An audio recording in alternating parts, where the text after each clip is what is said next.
In 1896, a farmer in New Zealand decided to implement a strange idea. He chose to transport 400 heads of a hybrid sheep breed raised for wool to a deserted island inhabited by no one and containing nothing but wind, rocks, and cold. However, the project ultimately failed. The farmer left, abandoning the sheep to face their fate alone. Years passed and the island remained unvisited. Then, 75 years later, when they returned to the island, they were met with a surprise. The flock had not only survived, but thrived. These sheep had transformed into something completely different. They had larger bodies, denser wool, and completely wild dispositions. They had evolved into a new form, as if they had become another type of creature. But how did these sheep survive?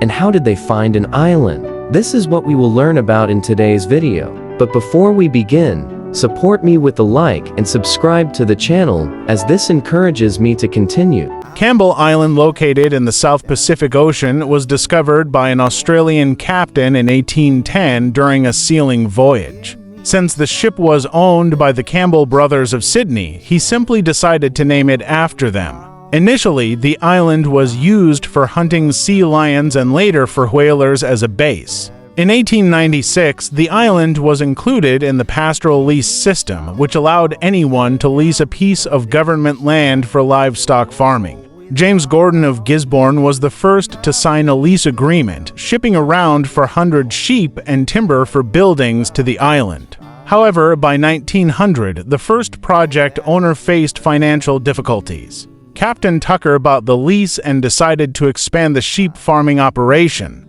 He sent 3 more shipments, each with about 1,000 sheep, mostly of the Merino breed or Merino crossbreeds. By 1913, the number of sheep on the island had grown to between 7,000 and 8,000. The island was well suited for raising sheep due to its diverse food sources, including giant plants known as megaherbs that absorb a large amount of sunlight, helping the sheep survive in the harsh environment. Over time, however, the natural resources the sheep depended on began to deplete, leading to a decline in their numbers. In 1931, the project was abandoned after the sheep population had fallen to about 4,000. The workers on the island faced a great hardship as they had no way to return to the mainland and were stranded on the island for 2 years without a boat or any means of communication. The government eventually sent a boat to evacuate them. But the value of the wool they had collected was less than the cost of the trip, so they received no wages. Even after the original owners left the island, the sheep were left to face their fate in the wild. These sheep were specifically bred to produce wool, so they needed to be shorn regularly. Without this, the wool could build up excessively, putting their lives at risk. These sheep were not equipped to survive in the wild. A good example of this is the ram named Barack in Australia, who was found in 2021 suffering from an extremely thick fleece that had accumulated on his body to the point where he couldn't walk or see, and he was in a pitiful state. When he was shorn, it was estimated that he had been in that state for 5 to 7 years. Aside from their wool, sheep are also unable to defend themselves, unlike other types of livestock. Even if a sheep survives an attack from a predator, it may later suffer from injuries or even a panic attack and die. Sheep are very fragile animals. On Campbell Island, however, the environmental conditions helped the sheep survive. The island was surrounded by rocky cliffs and was subject to strong winds that prevented insects like flies. In 1913, the number of sheep reached its peak. But by 1931, the flock began to decline due to a lack of food. The surprise, however, was in the period between walk just minutes after birth. The sheep also developed a resistance to 2 diseases and had a tendency to shed their wool in a way similar to their wild ancestors.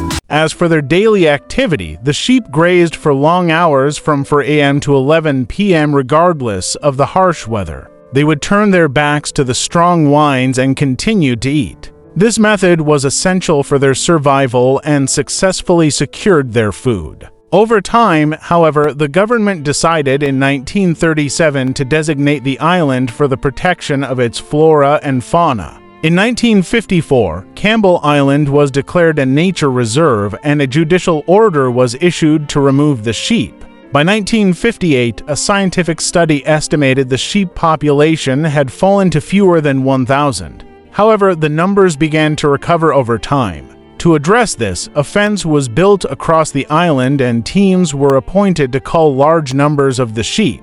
In a series of consecutive eradication operations, around 3,000 sheep were eliminated. By the end of the 1980s, the last of the sheep had been culled. Despite the sadness, some felt this was necessary to protect the island's natural environment. However, not all the sheep were killed. In rescue missions in 1975 and 1976, 10 sheep were saved for breeding purposes in New Zealand. Scientists had a hard time gathering these sheep, which had become completely wild. They were eventually able to successfully collect 58 sheep using special whistles to move them to a different location. The sheep transported to New Zealand were notably large, looking like regular sheep with fantastic lambs. But the care they gave to their lambs came at a high cost. From the 58 sheep, the Ministry of Agriculture and Fisheries carefully selected 10 healthy ones and tethered them to a fence using dog collars.